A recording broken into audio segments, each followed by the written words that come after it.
and he has very good skills. He's one of my favorite boxers. He able to win this fight. Crawford fight and his boxing ability, and see how naturally his size, how big he is, it's not that big of a difference. There is no brand. I always talk about the machine, the UFC machine that we've built here.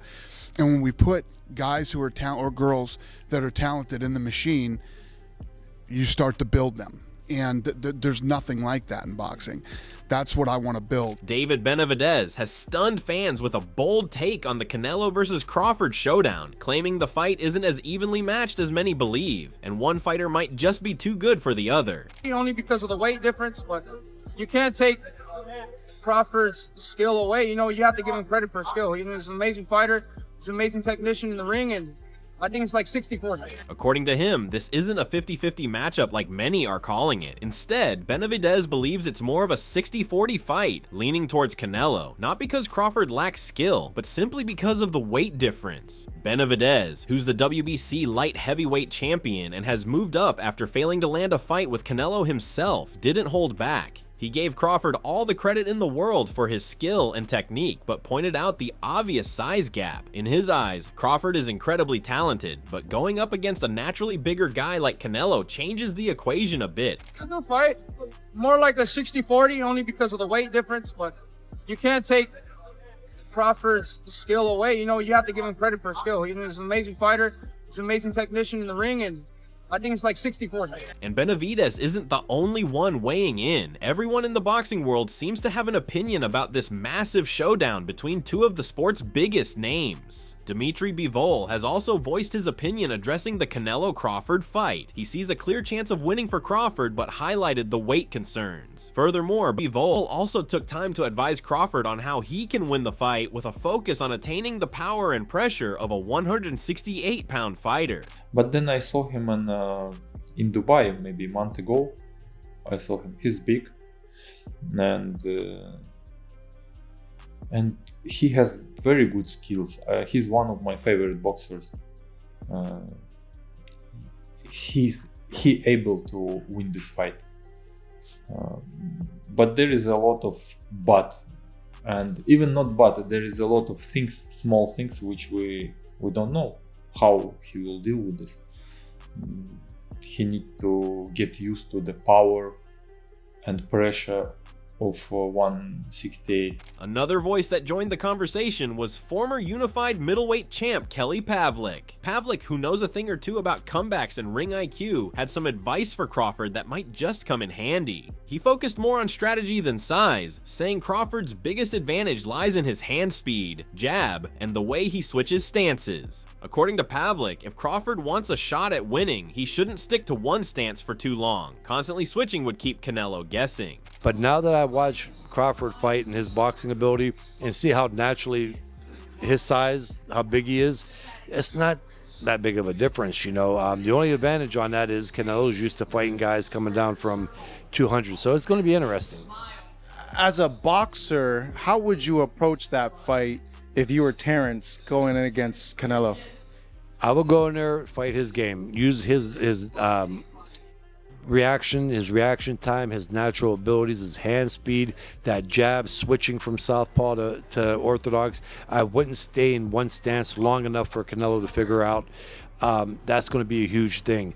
Now, on another part of that is staying Canelo's a little early on. Pavick also advised Crawford to start the fight aggressively, even suggesting that he should try to win at least 3 of the first 4 rounds. His reason? If Canelo is made to chase the fight early on, he tends to slow down as the rounds go by. Pavick reminded fans how Canelo started fading in the later rounds during his fights against Dmitry Bivol and Gennady Golovkin. So if Crawford could get ahead early, it might tilt things in his favor as the rounds go deeper. He believes Crawford should use that early momentum and apply pressure so that by round 7, he could take full control of the fight. Put Canelo behind, right?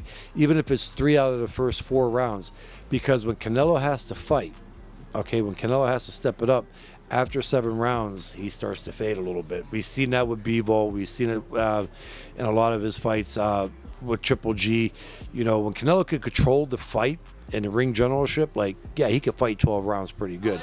But when Canelo gets pushed early on in the fight, he starts to fade muscle endurance wise. So if I was Crawford, I would kind of stay a little bit on the early rounds and make him have to play catch up in rounds 3, 4, 5, and then by round 7, that's where he could really step it up. Crawford himself seems to understand the challenge in front of him. He acknowledged that Canelo is the naturally bigger man and said he expects him to try and use that size advantage by walking him down. I'm expecting Canelo to be Canelo. He's the bigger man. I expect him to, box a little bit, but I also expect him, to try to walk me down and be the bigger man. So, we expect everything in there. But Crawford's also confident in his own approach and doesn't seem fazed by the pressure or expectations. No, it definitely don't matter. The odds can't fight for him, so it is what it is. Chris Algieri has also voiced his support for Crawford, noting that all the doubts and critique is actually helping him grow into a strong man, and he expects him to explode at Canelo in the ring. He went on to highlight psychological standpoint coming from critics over the weight difference, noting this is something that has craved a hunger within Crawford to prove everybody wrong. Praising Terence Crawford, Chris affirmed his belief in Crawford dominance, saying he is a different fighter. Bud is one of those guys, he just locks in. He just locks in, especially when you doubt him. So yeah, it's a really interesting matchup. I think of it more from psychological than anything, because on paper it's like, yeah, but he's a super middleweight. He went up 3. Now Terence is going up 3 weight classes. He had a little trouble with Majima. So on paper it's like, yeah, of course it's Canelo. But when you think about it from a psychological standpoint, it's like, I don't know, man. Bud's different. Then there's Carl Froch, a former British boxing champion who didn't shy away from sharing a more skeptical take. Froch is clearly impressed by Crawford's skill set. He called him talented, slick, and a guy with a whole box of tricks. But Froch's concern is more about size than anything else. He noted that Crawford is jumping up not just 1, but possibly 2 or 3 weight classes, and that could be a real problem. I think it's a great fight. It's really interesting, intriguing, because Crawford's so good, so talented, unbeaten, the box of tricks. I thought the Errol Spence fight would have been close and he absolutely demolished him. But I just think he's out of his weight division. Well, he is out of his weight division. 2 or 3 weight divisions is coming up. Yeah. And I just don't see how a welterweight can step up to super middleweight, especially a super middleweight who's been up at light heavyweight. According to Froch, Crawford might be able to keep up for a few rounds, but over time, the weight difference will catch up to him. He predicted that Crawford might only be able to hang in there for 4 to 6 rounds before it becomes too much. That's not a knock on Crawford's ability, but Froch just doesn't see him lasting deep into the fight against a much heavier and stronger opponent. I don't see how he can do that and perform for longer than 4, 5, maybe 6 rounds. Really? Yeah, I just think the weight will get to him. I used to spar welterweights. Okay. And they're good for a round or 2 because they're quicker than you. When they're skillful and fast, they've got you on the end of the jab, they're catching you with shots. But the minute you just close that distance a little bit, start to lean on them, start to wrap them around the body and bring it back upstairs, it's almost like the fight's over. It's like you can just bully somebody. There's weight divisions in boxing for a reason. Yeah, of course. I mean, and in some of the divisions, there's only 4 or 5 pounds between the divisions.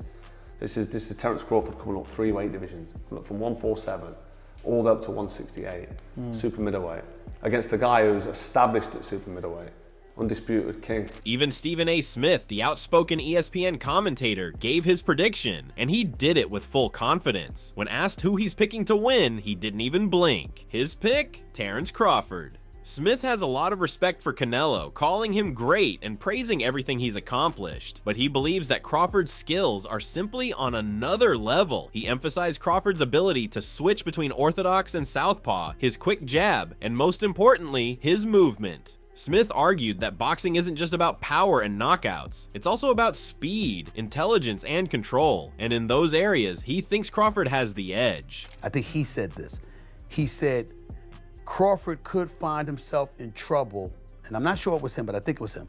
He said Crawford could find himself in trouble if he decides to engage with Canelo, because Canelo is the naturally bigger, strong fighter. And I don't care that Crawford's gotten bigger, and I don't care that Crawford's going to go in there just as big as Canelo. Canelo is accustomed to fighting at the weight.